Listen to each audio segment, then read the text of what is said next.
ঈদের ছুটিতে রাজধানী ছাড়ছে ঘরমুখো মানুষ। রেলপথে ঈদ যাত্রার খবর জানাতে কমলাপুর রেল স্টেশন থেকে যুক্ত হচ্ছেন জাহিদ হাসান।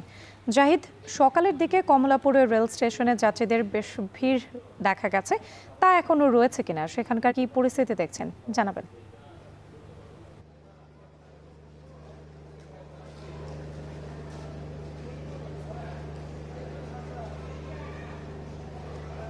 রাত্রি ঈদের ছুটিতে মানুষ ঢাকা ছাড়তে শুরু করেছে। তারা গ্রামের বাড়িতে যাচ্ছেন আপনজনের সাথে ঈদ করার জন্য, এবং সকাল থেকে অর্থাৎ ভোর থেকেই কমলাপুর রেল স্টেশনে যে স্বাভাবিক সময়ের চেয়ে একটু বেশি ভিড় রয়েছে এবং অন্যান্য সময়ে যে ভিড় থাকে তার চেয়ে বেশি ভিড় রয়েছে। এবং যারা যাচ্ছেন তারা মূলত ঈদের ছুটি দিয়ে যাচ্ছেন। অনেক যাত্রীদের সাথে কথা বলেছি, তারা বলছেন যে তারা যারা ঢাকার বিভিন্ন ধরনের কর্মে নিয়োজিত রয়েছেন বা যারা শিক্ষা প্রতিষ্ঠানে রয়েছেন, যারা শিক্ষার্থী রয়েছেন, তারাও বলছেন যে ঈদের ছুটিতে আগেভাগেই তারা ঢাকা ছাড়ছেন যাতে যাদের বেশি ভিড় না হয়।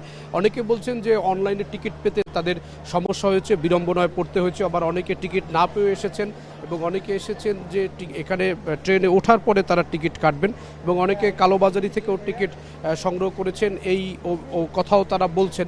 এবং ভোর থেকেই কমলাপুর রেল স্টেশনে যাত্রীদের ভিড় রয়েছে। দেশের বিভিন্ন অঞ্চলে যেই রেলপথ রয়েছে সেই ট্রেনগুলো ছেড়ে যাচ্ছে এবং সকাল থেকেই নির্ধারিত সময়ের মধ্যেই ট্রেনগুলো ছেড়ে যাচ্ছে। কিছু সময় বিলম্বিত হচ্ছে, আধা ঘন্টা সর্বোচ্চ বিলম্বিত হচ্ছে, এবং যাত্রীরা তারা তাদের কাঙ্ক্ষিত ট্রেনে উঠছেন এবং এখন পর্যন্ত কোনো ধরনের শিডিউল বিপর্যয় বা ট্রেন না আসার অথবা ট্রেন ঠিক সময় না ছাড়ার মতো কোনো অভিযোগ পাওয়া যায়নি।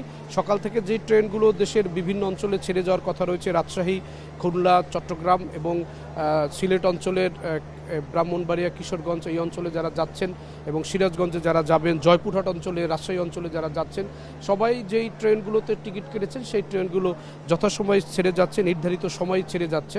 তবে যেই অভিযোগটি প্রায় যাত্রীদের কাছ থেকে পাওয়া যাচ্ছে সেটি হচ্ছে যে ট্রেনে টিকিটের যে সংকট রয়েছে। অনলাইনে অনেকেই তার কাঙ্ক্ষিত যে টিকিটটি সেটি পাচ্ছেন না, এ কারণে অনেকের কালোবাজারি থেকে টিকিট সংগ্রহ করতে হচ্ছে, অথবা এখানে এসে তারা ট্রেনে ওঠার পরে তারা যাত্রী হিসাবে ওঠার পরে তারা টাকা দিয়ে তারা যাচ্ছেন, অর্থাৎ আগেভাগে তারা টিকিট সংগ্রহ করতে পারছেন না। তো এই অনলাইন টিকিটের একটি বিড়ম্বনার অভিযোগ কিন্তু এবছরও রয়েছে। তবে যাত্রীরা তাদের সময় মতোই যেতে পারছেন এবং ট্রেনগুলো ঠিক সময় কমলাপুর রেল স্টেশন থেকে এখন পর্যন্ত ছেড়ে যাচ্ছে।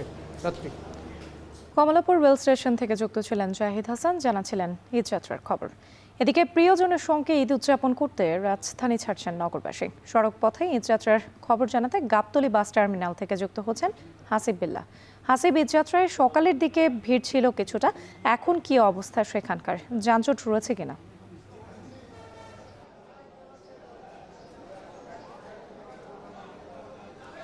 রাত্রি ঈদ উপলক্ষে যে ঢাকা শহরের মানুষ গ্রামের উদ্দেশ্যে রওনা হয়েছে তারই চিত্র আমরা সকাল থেকেই দেখছি। যে সকাল সেই ভোর 6টা-7টা থেকে কিন্তু যাত্রীরা এই বাস টার্মিনালগুলোতে এসেছে এবং নির্দিষ্ট গন্তব্যে পৌঁছার জন্য টিকিট কেটে বাসে উঠছেন। তবে যেটুকু বলে রাখি যে সকাল থেকে আমরা কিন্তু ঢাকা শহরের এই যে প্রবেশ পথগুলো, বিশেষ করে বাস টার্মিনালের প্রবেশ পথের আশেপাশে কিন্তু বেশ বড় একটি যানজট লক্ষ্য করেছি। এখনও কিন্তু সেটি রয়েছে, অর্থাৎ যাত্রীরা কিন্তু অনেকেই ঢাকার থেকে গ্রামের উদ্দেশ্যে রওনা হচ্ছে বলে যে চাপ, সেই চাপটি কিন্তু এই সড়ক পথে রয়েছে। আইনশৃঙ্খলা বাহিনী সেখানে চেষ্টা করছে সেই বাসগুলো নিয়ন্ত্রণে রেখে সুষ্ঠুভাবে যেন বাস চলাচলের পরিবেশ তৈরি করতে, কিন্তু তবুও কিন্তু অনেক যাত্রী বলছেন তাদের ভিড়ের কারণে কিছুটা বিলম্ব হয়েছে। আর যাত্রীর ভিড়ের বিলম্বের কারণে কিছু বাস যেতে বা বাস ছাড়তে দেরি হচ্ছে, এবং একই সঙ্গে অনেক বাস কাউন্টারে পৌঁছাতে কিন্তু দেরি হচ্ছে যানজটের কারণে। তবে সব কিছু মিলিয়ে কিছুটা আধা ঘন্টা থেকে 1 ঘন্টা পর্যন্ত কোনো বাস বিলম্বে ছেড়ে যাচ্ছে। তবে অনেক কাউন্টারে কিন্তু একাধিক বাস প্রস্তুত থাকায়, যদি যাত্রী প্রস্তুত থাকে তবেই কিন্তু বাস ছেড়ে যাচ্ছে। তবে একটি বিষয়ে অভিযোগ কিন্তু বরাবরই ঈদকে সামনে রেখে যাত্রীদের অভিযোগ থাকে যে বেশি করে ভাড়া নেয়ার, এবং যাত্রীরা বলছেন যে অতিরিক্ত ভাড়া নিচ্ছেন, এই অভিযোগটা যাত্রীরা করছেন। এবং একই সঙ্গে এটি নাকচ করছেন কিন্তু কাউন্টারে যারা আছেন, যেসব টিকিট বিক্রি করছেন, তারা বলছেন যে এটি সরকার নির্ধারিত মূল্যেই ভাড়া বা টিকিট বিক্রি হচ্ছে, এবং কেউ কেউ বলছেন যে সরকার নির্ধারিত মূল্যের চেয়েও কিন্তু কম বিক্রি করা হচ্ছে।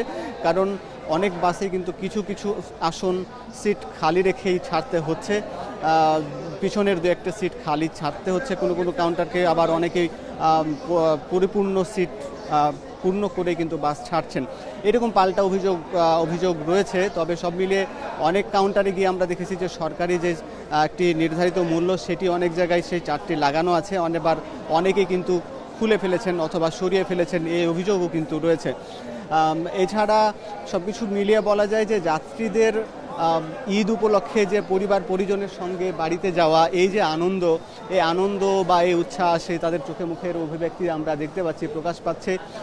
কিছুটা ভোগান্তি থাকলেও তাদের মধ্যে যে এই ঈদের এই আনন্দ যেমন রয়েছে, পাশাপাশি গরমের একটি ব্যবসা গরম রয়েছে আজকে নিশ্চয়ই, পাশাপাশি যে যানজট কিংবা সড়কে যে পশুর পরিবহন কিংবা পশুর হাটের কারণে অনেকেই যানজটে পড়তে পারেন, সেই প্রস্তুতি মাথায় রেখেও সেই প্রস্তুতি নিয়েই কিন্তু এই ঢাকা শহর ছাড়ছেন নগরবাসী। এই ছিল রাত্রি গাবতলী বাস টার্মিনালের খবর। প্রিয়জনের সঙ্গে ঈদ উদযাপন করতে রাজধানী ছাড়ছেন নগরবাসী, এ নিয়ে বিস্তারিত জানাচ্ছিলেন হাসিব বিল্লাহ।